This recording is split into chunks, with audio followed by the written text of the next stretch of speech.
आज आम्ही ह्या हिरवळीचा आनंद घेत निघालेलो आहोत पाटणादेवी येथे। चाळीसगावच्या नैऋत्य दिशेला फक्त 18 किलोमीटर अंतरावर गौतळा अभयारण्यात पाटणादेवीचं अतिशय सुरेख मंदिर आहे। ही आहे डोंगरी नदी।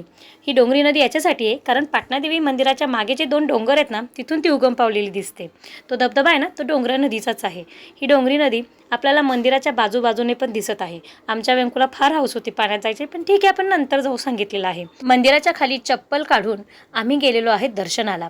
ऊन फार होतं आणि झटकेही लागत होते, परंतु आत गेल्यावर गर्दीही तितकीच होती। हेमाडपंथीय असलेल्या या मंदिरात सर्वात पहिले शिवजींचं दर्शन होतं, त्यानंतर विष्णूजींचं आणि मग होतं दर्शन पाटणादेवीचं म्हणजे चंडिका मातेचं। अतिशय सुरेख अशी मूर्ती आहे। देवीच्या या विलोभनीय मूर्तीचं दर्शन घेतल्यानंतर आपण जेव्हा मागच्या बाजूला जातो तेव्हा ही मंदिर असं दिसतं।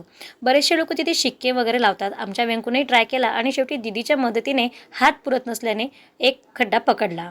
मध्ये नाणे लावल्यावर आम्ही आलेलो आहोत इकडे पाणी पाणी खेळायला। बाबांनी जबरदस्ती उचलून बाहेर काढलं आणि आम्ही लागलो आमच्या परतीच्या वाटेला।